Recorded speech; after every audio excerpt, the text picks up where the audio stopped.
Mona Lisa আর মুক্তির ছেলে মিলে কম্পাসকে বিপদে ফেলতে গিয়ে এবার অনেক বড় বিপদে পড়ে গেল মোনালিসা। হ্যাঁ বন্ধুরা, এমনটা হতে চলেছে আজকের পর্বে। বিস্তারিত জানতে ভিডিওটিতে লাইক দিয়ে চ্যানেলটিকে সাবস্ক্রাইব করে পুরো ভিডিওটি তোমরা দেখতে থাকো।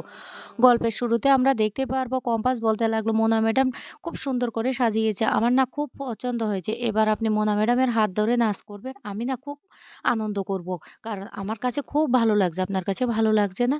তখনই মোনালিসা বলতে লাগলো, হ্যাঁ বিহান, এবার তাহলে আমরা একসাথে ডান্স করবো, এই গানটা চালাও চালাও। তখন গানটা চালিয়ে দিলে বিহান তখন বলতে লাগলো, হ্যাঁ একসাথে ডান্স করবো তো।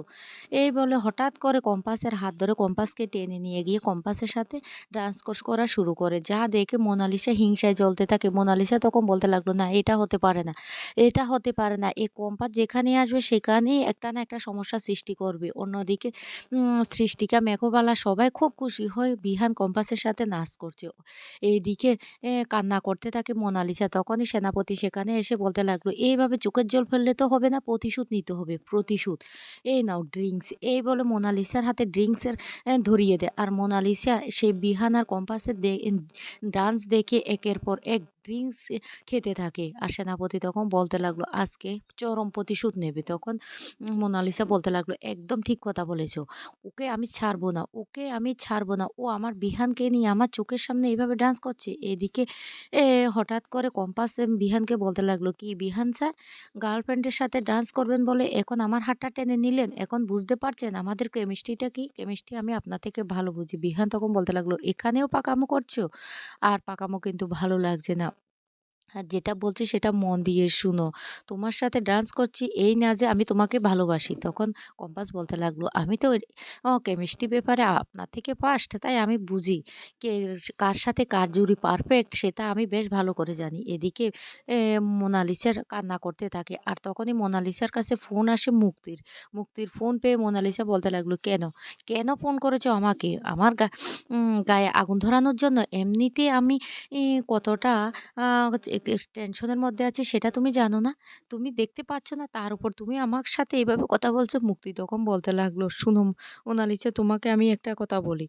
তুমি যদি কম্পাসের উপর প্রতিশোধ নিতে চাও তাহলে আমি কিন্তু তোমাকে সেই পথটা দেখিয়ে দেব। আর বিহানকে কিন্তু তুমি চিরতরে তোমার কাছে পেয়ে যাবে।" তখন মোনালিসা বলতে লাগলো, "কি?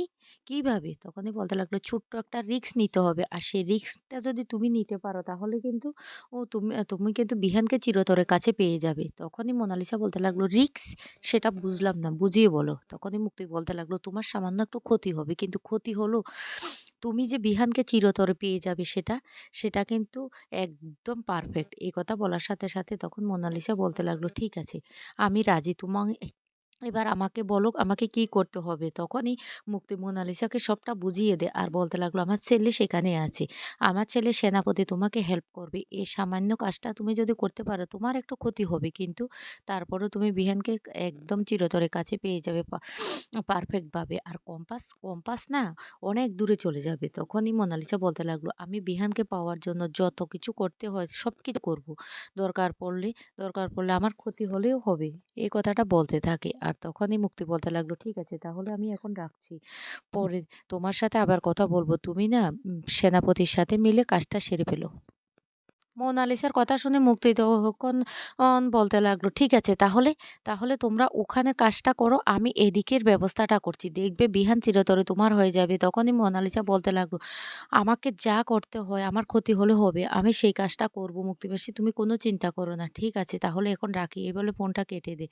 এরপরে সেনাপতির সাথে প্ল্যান করতে থাকে সেই মোনালিসা। আর সেনাপতি তখন মোনালিসাকে সবটা বুঝিয়ে বলে আর বলতে লাগলো, "তুমি কোনো চিন্তা করো না। সমস্ত ব্যবস্থাটা আমি করে দেব। জাস্ট দেখো না আজকে কম্পাসের কি অবস্থা করি। কম্পাসকে না কিছুতেই ছাড়বো না। চরম প্রতিশোধ নেব।" তখন মোনালিসা বলতে লাগলো, "হ্যাঁ, তুমি এদিকে সমস্ত ব্যবস্থাটা করো। অন্য দিকটা আমি সামলাচ্ছি।" তখন আ সেনাপতি বলতে লাগলো, "ঠিক আছে। তাহলে আমরা দুজন মিলে আজকে কম্পাসের এমন অবস্থা করব না কম্পাস যেন দাঁড়াতে না পারে সেই ব্যবস্থাটাই করব।" এইদিকে বিহান আর কম্পাস এর ডান্সটা শেষ হয়ে গেলে তখন সেখানে ডান্স করতে আসে মেঘবালা আর তার স্বামী। আর ওরাও খুব সুন্দর করে ডান্স করতে থাকে। কম্পাস আর বিহান কিন্তু খুব খুশি হয়। একের পর এক সবাই কিন্তু ও ডান্স করতে থাকে ওই ভ্যালেন্টাইন্স ডে পার্টিতে। কম্পাস তখন বলতে লাগলো, "দেখতে পেয়েছেন বিহান স্যার আর দিদি না খুব সুন্দর করে ডান্স করতে পারে।" বিহান তখন বলতে লাগলো, "হ্যাঁ, হ্যাঁ, এবার তাহলে তো ডান্স শেষ হয়ে গেছে। এবার আমাদেরকে বাড়ি ফিরতে হবে।" তখনই একটা খুব সুন্দর কেক নিয়ে আসে মাহি। মাহি তখন বলতে লাগলো, "এই দাদাভাই দেখ, দেখ মোনালিসা তোর জন্য কি সুন্দর একটা কেকের আয়োজন করেছে।" তখন কম্পাস কিছু বলতে গেলে বিহান তখন বলে উঠে, "এই সব জায়গায় পাকামো করো না তো। কিছু চুপ থাকতে পারো না?" মোনালিসা তখন বলতে লাগলো, "আরে কেক এখন কাটা হবে না। কেক কাটার আগে একটা সারপ্রাইজ আছে।" তখন সেনাপতি এসে বলতে লাগলো, "কম্পাস আজকে না সবাই যেহেতু এখানে আছি ভালোবাসা নিয়ে তুই তো অনেক কথা বলিস। এমনকি তুই কেমিস্ট্রি সম্পর্কেও কিন্তু অনেক কথা বলিস। তাই তোকে আজকে বলছি আমাদের কলেজে যে তুই এক্সপেরিমেন্টটা দেখাতি সেটা এখানে একবার দেখা না। কার সাথে কার ভালোবাসার সম্পর্ক কেমন সেটা একবার দেখা।" তখন কম্পাস বলতে লাগলো, "না, না আমি এখানে দেখাতে পারব না। আর এটা দেখাতে গেলে অনেক কিছুর প্রয়োজন হয়।" সেনাপতি তখন বলতে লাগলো, "তুই কোনো চিন্তা করিস না। সমস্ত ব্যবস্থাটা আমি করে দেব। প্লিজ দেখা না, দেখা না।" তখন সৃষ্টিকা মেঘবালারা বলতে লাগলো, "কম্পাস ওরা কি বলছে রে? কিভাবে তুই মানুষের মনের কথা বুঝতে পারিস?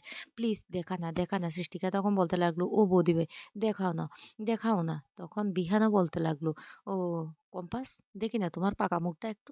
তখন মোনালিসা বলতে লাগলো, "এই কম্পাস একবার দেখা না। দেখা সব তোকে তো সবাই এতবার রিকোয়েস্ট করছে।" তখন সৃষ্টিকা বলতে লাগলো, "ছোট বৌদি প্লিজ, প্লিজ, প্লিজ একবার দেখাও না।" তখন কম্পাস বলতে লাগলো, "ঠিক আছে তাহলে, তাহলে সমস্ত জিনিসগুলি নিয়ে আসা হোক।" তখন সেনাপতি সব জিনিসগুলি সেখানে নিয়ে আসলে কম্পাস তখন বলে উঠে, "দাঁড়াও, দাঁড়াও ১ মিনিট। তুমি কি তাহলে আগে থেকে প্ল্যান করে নিয়েছো? না হলে এই জিনিসগুলি তুমি সাথে, সাথে কোথায় পেয়ে গেলে?" তখন সেনাপতি বলতে লাগলো, "আরে বাবা তুই এটা কলেজে কত আমাদেরকে দেখাতি, তাই এখন আমি সেই জিনিসগুলো ব্যবস্থা করে দিয়েছি। তোর এখানেও সন্দেহ?" কম্পাস তখন বলতে লাগলো, "না, না সন্দেহ না।" বিহান তখন বলতে লাগলো, "এই এত পাকামো না করে দেখাও তো এবার দেখি।" তখন বলতে লাগলো, "আমার একটা কলম লাগবে।" সেনাপতি তখন কলমটা বের করে দেয়। এদিকে সৃষ্টিকা বলতে লাগলো, "ও ছোট বৌদি তাড়াতাড়ি করো না। আমার না আর তর সইছে না। আমার দেখতে ইচ্ছা করছে।" তারপরে একটা কাগজে বিহানের নাম, একটা কাগজে কম্পাসের নাম আর মোনালিসার নাম লিখে সে বিহানকে বলতে লাগলো এগুলি যেন সে গ্লাসের মধ্যে চুবায়। তারপরে সে বলবে। তারপরে সে বলে দিল যে বিহানের সাথে মোনালিসার জুড়ি একদম পারফেক্ট না। সেটা আগুনের মতো পুড়ে ছাই হয়ে যাবে। সারা জীবন জ্বলতে থাকবে। আর কম্পাসের সাথে না সেই জুড়িটা পারফেক্ট। তখনই মেঘবালা বলতে লাগলো, "এই আমাদেরটা দেখ না রে।" তারপর ওদেরটা দেখে বলতে লাগলো, "তোমরা একে অপরের এতটাই পরিপূরক যে একে অপরের মনের কথাটা বুঝতে পারো।" এরপরে একে, একে সবার এক্সপেরিমেন্ট করতে থাকে কম্পাস। আর সবাই খুব খুশি হতে থাকে। আর তখনই মোনালিসা বলতে লাগলো, "এই কম্পাস আমারটা দেখ না রে।" তখন কম্পাস বলতে লাগলো, "মোনা ম্যাডাম তোমারটা কি দেখবো? তুমি তো সবসময় অন্যের বর দেখলে জ্বলতে থাকো।" তখনই মোনালিসা বলতে লাগলো, "এই তোকে যেটা বলছি সেটা কর তো।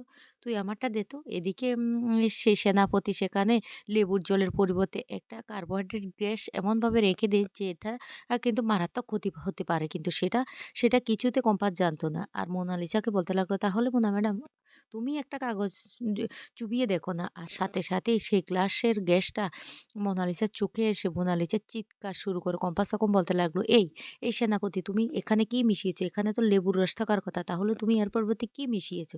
সেনাপতি কিছুতেই স্বীকার করে না কি মিশিয়েছে। এদিকে মোনালিসাকে নিয়ে হাসপাতালে ছুটতে থাকে বিহান। আর বিহান তখন বলতে লাগলো, "মোনালিসা তোমার কোনো কিছু হবে না। তুমি ঠিক হয়ে যাবো।" অন্যদিকে কম্পাস বলতে লাগলো, নির্ঘাত এখানে কেউ কিছু পাল্টে দিয়েছে। না হলে এমনটা তো হওয়ার কথা না।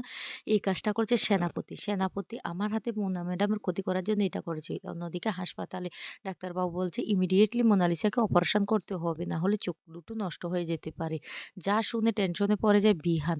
তো বন্ধুরা সত্যিটা কি এবার কম্পাস সামনে আনতে পারবে যে এই ঘটনার জন্য সেনাপতিই দায়ী?